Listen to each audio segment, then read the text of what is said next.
राधे राधे जी। कैसे हैं आप सभी लोग? आप सभी लोग स्वस्थ होंगे, कुशल मंगल होंगे।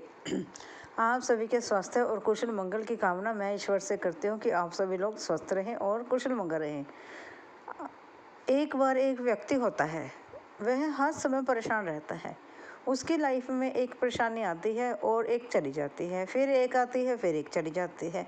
वह अपने जीवन में इतना परेशान हो चुका था कि मानो उसे ऐसे लगता था कि जीवन तो कुछ है ही नहीं, सभी परेशानियों का घर है। इस प्रकार वह सोचता था। एक बार उसे रास्ते में एक सन्यासियों का जाता हुआ एक झुंड मिला।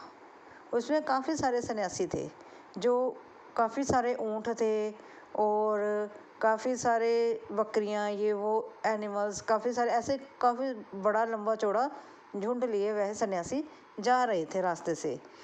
और लोग उन सन्यासियों को अपनी समस्याएं बता रहे थे। उस व्यक्ति ने सोचा, क्यों ना मैं भी अपनी समस्या इनको बता कर देखूं। हम भी यही सोचते हैं।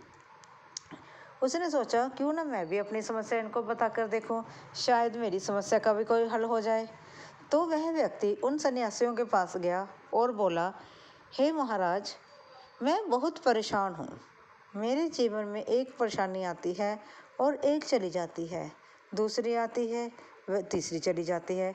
इस प्रकार से मैं बहुत परेशान हूँ।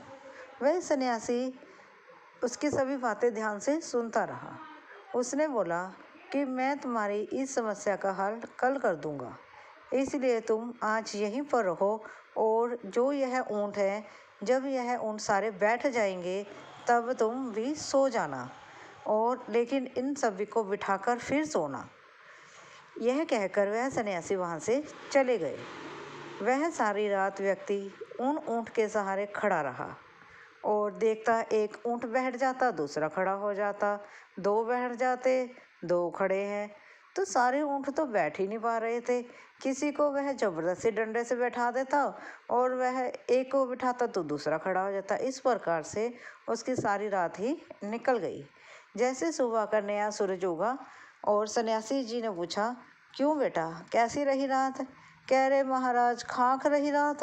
रात सारी रात परेशान रहा मैं। एक भी ऊँट सोया नहीं, एक भी ऊँट बैठा नहीं, तो मैं सोता कहाँ से?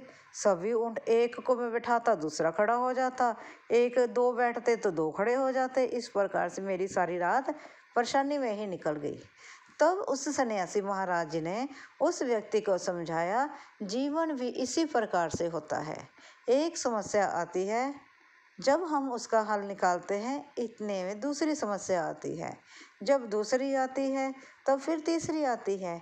ये तो जीवन है। समस्याएं ऐसे ही आती हैं और ऐसे ही चली जाती हैं। इसलिए कुछ समस्याएं, कुछ परेशानियां हमें समय पर छोड़ देनी चाहिए। कुछ समस्याओं का हम खुद हल करें और कुछ समस्याएं समय पर छोड़ दें। समय जैसे जैसे बदलेगा, उस प्रकार से हमारी समस्याएं भी अपने आप हल हो जाएंगी, और कुछ हम हल कर लेंगे, कुछ समय से हल हो जाएंगी। इस प्रकार से हम अपनी परेशानियों से कुछ हद तक मुक्त हो जाएंगे। यह बात सुनकर उस सन्यासी को, उस व्यक्ति को थोड़ी समझ तो आई, लेकिन फिर भी उसके दिमाग में एक प्रश्न फिर भी था कि नहीं महाराज जी, समय पर कैसे छोड़ दें। फिर उस सन्यासी ने समझाया कि अगर तुम अपनी परेशानियों को समय पर नहीं छोड़ोगे, तब तुम परेशानियों से इसी प्रकार से जूझते रहोगे। परेशानियों को, जो परेशानी तुम हल कर सकते हो उसका हल ढूंढो, और जो नहीं हल कर सकते उसको समय पर ही छोड़ देना अच्छा रहता है। जीवन खुशी से जीने का नाम है। जीवन को खुशी से जियो, मुस्कुरा कर जियो, हर लम्हे को जियो। परेशानियों को अनदेखा कर कर खुश रहना सीखो। जब तुम परेशानी को भूलकर खुश रहना सीखोगे तो परेशानियां तुम्हारे जीवन से अपने आप ही कोसों दूर भाग जाएंगी। ये तो जीवन इसी को कहते हैं, सुख और दुख को ही जीवन कहते हैं। जीवन खुशी और गम का नाम है। जीवन ही तो खुश और गम है, कभी खुशी कभी गम, इसी को तो जीवन कहते हैं। क्या आप इससे सहमत हैं? अगर आप इस चीज़ से सहमत हैं कि कुछ परेशानियां समय पर छोड़ देनी चाहिए और कुछ का हल जो हम कर सकते हैं उसका हल ढूंढ लेना चाहिए। तो प्लीज़ कमेंट ज़रूर करें। अगर वीडियो अच्छी लगी हो लाइक और सब्सक्राइब ज़रूर करें। धन्यवाद जी।